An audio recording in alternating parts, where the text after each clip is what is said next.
কোন কোণের বিপরীত পাশে রেখাদ্বয় যে কোণ উৎপন্ন করে তাকে বলা হয় বিপরীত কোণ। মনে রাখবে সবসময় বিপরীত কোণ সবসময় সমান হয়, সবসময় কি হয়, বিপরীত কোণ সমান হয়ে থাকে। তাহলে এই কোণ আর এই কোণ সবসময় কি সমান হবে।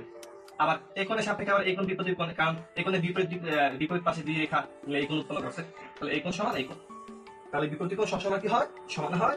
এবং বিপরীত কোণের সংখ্যা কি, কোন কোণের বিপরীত পাশে রেখাদ্বয় যে কোণ উৎপন্ন হয় তাকে বলা হয় বিপরীত কোণ। আশা করি বুঝছো। সুপ্রিয় শিক্ষার্থীরা, আজকে তোমাদের আমি এমন একটা টপিক নিয়ে আলোচনা করবো যে টপিকটা খুবই গুরুত্বপূর্ণ একটা টপিক, এবং যে টপিক ক্লাস 5 থেকে শুরু করে বিসিএস এর পরীক্ষার্থী পর্যন্ত খুবই গুরুত্বপূর্ণ, সবার দরকার। মানে আজকে আমি জ্যামিতির বেসিক টপিক নিয়ে আলোচনা করবো, যেগুলো হয়তো অনেকেই জানে না। তো এই বেসিক টপিক ছাড়া কখনো জ্যামিতিতে পারদর্শী হওয়া যায় না বা এক্সপার্ট হওয়া যায় না। আজকে আমরা জ্যামিতির সেই বেসিক টপিক নিয়ে আমরা আলোচনা করবো।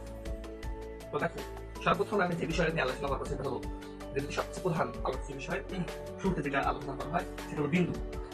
তো আমি প্রত্যেকটা সংজ্ঞা আমি দিব, কিন্তু সংজ্ঞাগুলো জায়গা সীমাবদ্ধ থাকার কারণে আমি এখানে লিখে দেবো না, মুখে বলবো, তোমরা খাতা কলম নিয়ে অবশ্যই সব তুলে দেবা।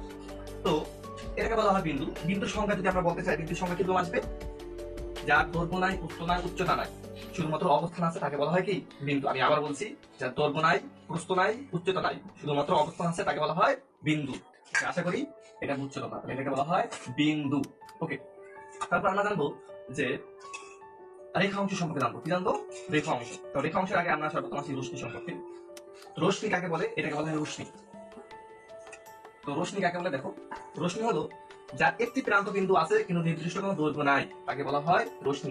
আমি আবারও বলছি, যার একটি মাত্র প্রান্ত বিন্দু আছে কিন্তু নির্দিষ্ট কোনো দৈর্ঘ্য নাই, তাকে বলা হয় রশ্মি। ওকে, এবার আমরা জানবো রেখা। রেখা, রেখার সংজ্ঞাটা কিরকম আসবে? রেখা হলো যার কোনো প্রান্ত বিন্দু নাই এবং নির্দিষ্ট কোনো দৈর্ঘ্য নাই, তাকে বলা হয় কি রেখা। মানে কোনো প্রান্ত বিন্দু থাকবে না, যেটা সেটাকে বলা হয় রেখা। এবার আমরা জানবো রেখা অংশ।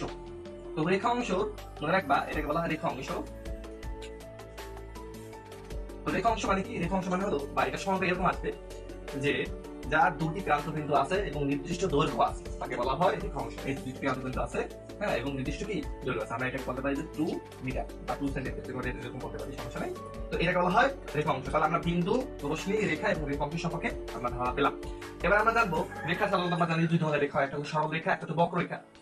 এটাকে বলা হয় সরল রেখা। এগুলো আমরা সরলরেখা সম্পর্কে জানছি। সরলরেখার সংখ্যা কিরকম আসবে? যে রেখা, হ্যাঁ, তা চলাচলের সময় কোনো দিক পরিবর্তন করে না, কিন্তু সরল ভাবে যায়, তাকে বলা হয় সরল রেখা। আমি আবার বলছি, যে রেখা চলাচলের সময় কোনো দিক পরিবর্তন করে না তাকে বলা হয় সরল রেখা। এবং এটাকে বলা হয় বক্ররেখা। বক্ররেখা কাকে বলে? বক্ররেখা বলা হয় যে রেখা চলাচলের সময় তার দিক পরিবর্তন করে, যে দিক নিচে উপরে নিচে পরিবর্তন হচ্ছে, এটাকে বলা হয় বক্ররেখা। তাহলে আমি আবার বলছি, যে রেখা চলাচলের সময় তার দিক পরিবর্তন করে তাকে বলা হয় বক্ররেখা। এটা হলো বক্ররেখা, এটা হলো সরল রেখা। ওকে, তাহলে আমরা মোটামুটি জ্যামিতির একটু পার্ট সম্পর্কে আলোচনা করলাম, বিন্দু, রশ্মি, রেখা এবং রেখাংশ, সরলরেখা, বক্ররেখা। আশা করি তোমরা বুঝছো। আমরা আরো আলোচনা করবো। সুপ্রিয় শিক্ষার্থীরা, আমরা এখন সামান্তরিক রেখা সম্পর্কে জানবো।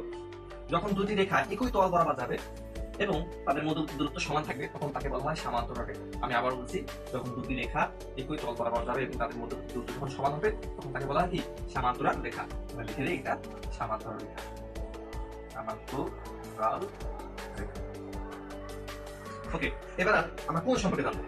যখন দুটি রেখা একটি বিন্দুতে মিলিত হবে, তখন যেটি উৎপন্ন করে তাকে বলা হয় কোণ। কি বলা হয়? কোণ বলা হয়। আমি আবার বলছি, যখন দুটি রেখা একটি বিন্দুতে মিলিত হবে তখন তাকে বলা হয় কোণ বলে। আচ্ছা, এবার আমরা সরলকোণ সম্পর্কে জানবো। আমরা সরলকোণের সংখ্যা হিসেবে আমরা জানি যে যেই বিন্দুতে 180 ডিগ্রি কোণ উৎপন্ন করে তাকে বলা হয় এক সরলকোণ বা সরলকোণ বলা হয়।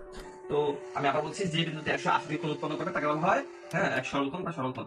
এই বিন্দুতে 180 ডিগ্রি কোণ উৎপন্ন করছে, তাহলে এটাকে আমরা সরলকোণ বলতে পারি, সরল।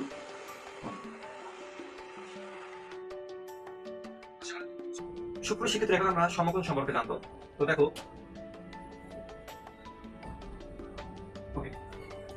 যখন কোনো একটা ভূমির উপর যখন একটা লম্ব টানা হবে এবং লম্বের দুই পাশে ভূমি সংলগ্ন যে কোণ উৎপন্ন করা হয় তাকে বলা হয় সমকোণ। তাকে কি বলা হয়?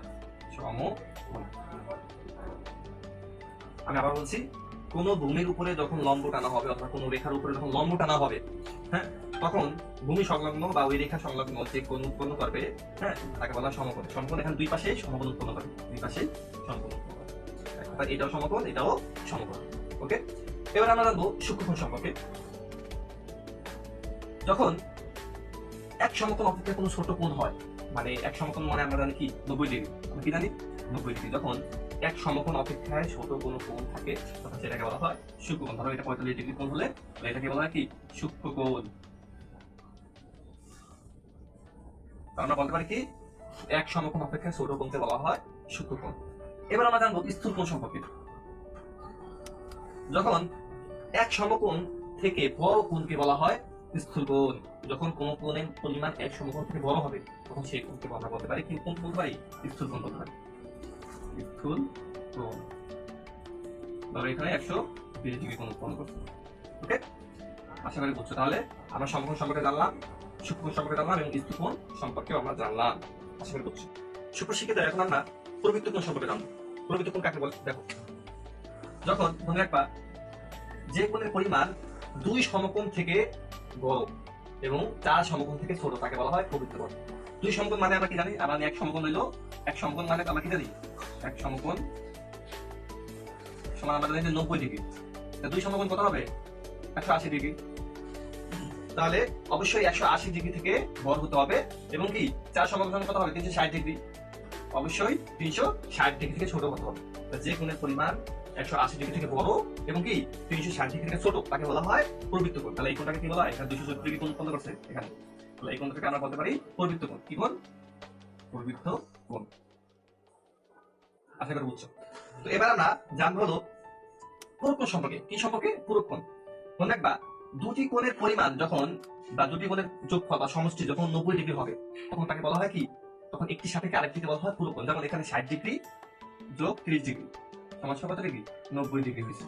তো এখন এই যে 60 ডিগ্রি সাপেক্ষে আমরা বলতে পারি 30 ডিগ্রি কি পূরক কোণ। যেমন আমরা যদি এটাকে যদি বি এ, এটা বি এবং এটা যদি সি এবং এটা যদি ও হয়, আমরা বলতে পারি কোণ এ ও বি।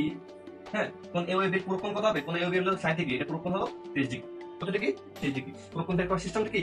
যখন আমাদের কোনো কোণ বলবে কোণের পূরক কোণ যাবে তখন ওই কোণটা 90 ডিগ্রি থেকে বিয়োগ করে দেব। তাই এই কোণের পরিমাণ কত? 60 ডিগ্রি। তাহলে এটার পূরক কোণ কত আসবে? এটা পূরক কোণ আসবে তোমার কত? 90 বিয়োগ 60 সমান 30 ডিগ্রি। এই হলো 30 ডিগ্রি। তাহলে এই কোণের পূরক কোণ হলো 30 ডিগ্রি। আশা করি তোমরা বুঝছো। সুপ্রশিক্ষিত, এখন আমরা জানবো সম্পর্ক কোণ সম্পর্কে। সম্পর্ক কোণ বলতে কি বলতে আমরা দেখো, যখন একটা দেখো একটা কোণ একটা কোণ, যখন দুটি কোণ এই দুটি কোণ যখন দুটি কোণের যোগফল যখন 180 ডিগ্রি হবে তখন তাকে বলা হয় সম্পর্ক কোণ। আমি আবার বলতেছি, যখন দুটি কোণের সমষ্টি 180 ডিগ্রি হবে তখন একটি সাপেক্ষে আরেকটি বলা হয় সম্পর্ক। এখন যদি আমি বলি যে এই কোণের সম্পর্ক কোণ কত, এই কোণের সম্পর্ক কোণ হবে এই কোণ, আবার এই কোণের সম্পর্ক কোণ হবে এই কোণ। মানে 160 ডিগ্রি সম্পর্ক কোণ হবে কত? 30 ডিগ্রি। আর 30 ডিগ্রি সম্পর্ক কোণ হবে 160 ডিগ্রি। মানে দুইটা যোগফল 180 ডিগ্রি হবে। এখন যদি আমরা সম্পর্ক কোণ বের করতে চাই তাহলে কিভাবে করবো? আমি যদি বলি 30 ডিগ্রি সম্পর্ক কোণ কত, তাহলে আমরা কিভাবে করবো? আমরা 180 থেকে 30 বিয়োগ দিয়ে দেবো, তাহলে কত বের হয়? তাহলে হয় 160। তাহলে আমাদের 160 ডিগ্রি হবে কি তোমার সম্পর্ক কোণ। আশা করি বুঝছো। তো এখন আমরা জানবো বিপরীত কোণ সম্পর্কে। দেখো বিপরীত কোণ বলতে কি বুঝি? মনে রাখবা বিপরীত কোণে যদি সংজ্ঞা আকার আসতে চাই তাহলে এরকম আসবে, যে কোণের বিপরীত পাশে যে দুটি রেখা দ্বারা যে কোণ উৎপন্ন করে তাকে বলা হয় বিপরীত কোণ। আবার বলছি, এবার আসি সন্নিহিত কোণ। সন্নিহিত কোণ বলতে আমরা কি বুঝি? যে কোণ কোন দুটি কোণ এর শীর্ষবিন্দু যখন একটি বিন্দুতে হয়, যেমন দেখো এ ও বি এবং বি ও সি দুটি কোণের শীর্ষবিন্দু একই বিন্দুতে, এভাবে দুটি কোণের শীর্ষবিন্দু যখন একই বিন্দুতে হয় তখন এটাকে বলা হয় সন্নিহিত কোণ। তাহলে এই 30 ডিগ্রি সন্নিহিত কোণ 20 ডিগ্রি। তাহলে এই কোণ একই বিন্দুতে শীর্ষবিন্দু রয়েছে। আশা করি তোমরা সন্নিহিত কোণ সম্পর্কে ক্লিয়ার হয়েছে। তাহলে সম্পর্ক বিপরীত কোণ সন্নিহিত কোণ তিনটি আমরা জানতে পারছি। সুপ্রশিক্ষিত, এখন আমরা প্রথম দুটি কোণ সম্পর্কে আইডিয়া পাবো আমরা। তো আমরা প্রথমত অনুরূপ কোণ সম্পর্কে বুঝবো। অনুরূপ কোণ বলতে কি বুঝি? দেখো যখন দুটি সরলরেখা সমান্তরাল ভাবে চলে যাবে, যেমন এবি এবং সিডি সরলরেখা সমান্তরাল ভাবে চলে গেছে এবং এই সমান্তরাল সরলরেখাকে ছেদ করে পিকিউ রেখাটি ছেদ করে গেছে এবং ছেদবিন্দু হয়েছে আমাদের আর এবং এস।